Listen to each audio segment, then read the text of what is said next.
Ms. Nunn, did you vote for President Obama in 2008 and 2012? Would you leave her alone? Yes, he's the president. Things not so peachy for the president in Georgia. Now the state's Democrat Senate candidate, Michelle Nunn, is mum on whether she voted for him. Just like Kentucky's Senate candidate, Allison Lundergan Grimes. Democrats just pulled money out of her race and put it into Nunn's race. So if Georgia was supposed to be the better bet for Democrats in 20 days, is this a bad sign? Republican strategist Sherry Jacobus says Democrats are in big trouble.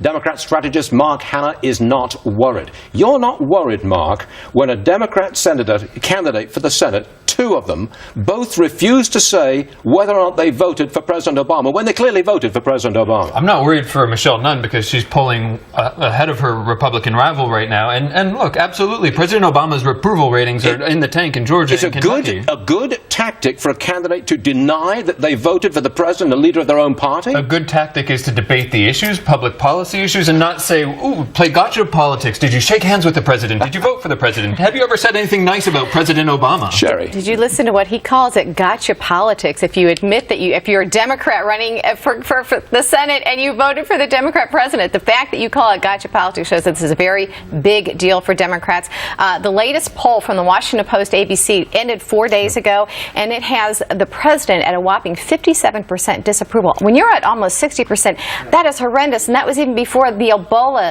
stuff took off. Well, wait a second. Do you think that disagreement with President Obama is costing Democrats votes in these races? You know, I think at this point, if there were some Democrats that disagreed with him on some things, it would probably help them. But the fact that they can't admit that they voted for him means they don't really know which way to go with this. They are so afraid because they don't know what the president is going to do next that's going to hurt their party, and they're frozen. They're like deer in the headlights. The only thing that's... Okay, Mitch McConnell right now in Kentucky, the definition of an establishment Republican is now... His favorability is at 29%. So it's true, yes, that the president is not as popular in southern states or in Georgia or Kentucky or as nationwide. The rest of No, absolutely. And there are real differences in the Democratic Party. This is a big tent. You know, you have Michelle Nunn, who's basically the CEO of George H.W. Bush's Points of Light Foundation, taking on a multimillionaire who's basically made a living shipping jobs overseas, which is what Purdue has done.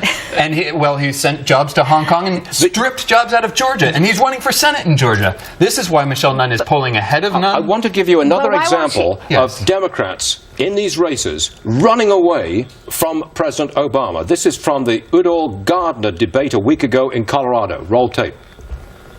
I just want to remind Congressman Gardner that he's running against me, not Barack Obama, not my father, not Harry Reid. It's Congressman Gardner and myself on the ballot this fall. The fact is, the president said that his policies are going to be on the ballot.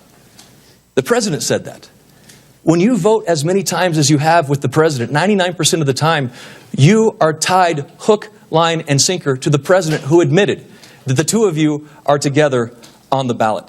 That's running away from the president. The voters in Georgia and Kentucky don't care that much about they might dislike the president. Did you just say don't care so much about President Obama? They don't care as much about Obama as they, just let me finish this point, about the schools that their kids are going to, the jobs that they're getting, the environment that they're putting around. So this is exactly why they're willing to vote for Democrats, even though they don't support the president. They support moderate Democrats instead of radical Republicans. Look at Stuart, if I may, Democrats are in a panic. They know the president is messing up as we speak now. He's messing up on Ebola. He's messing up on the crisis at the border. He's messing up overseas. He's messing up with Israel. He's messing up in the Middle East. And Democrats just don't know what he's going to do next to mess things up. If the Republicans are banking are putting all their eggs in the Ebola basket, when Americans typically come together when we have a pandemic. Don't take my words out of context. I'm the problem is this is a Republican strategy. They have no good ideas. They're just being catastrophic. Excuse me. We have the Speaker of the House and we have Republican senators now saying they may want to be coming back to Washington to address this because the president is failing. What's their alternative vision?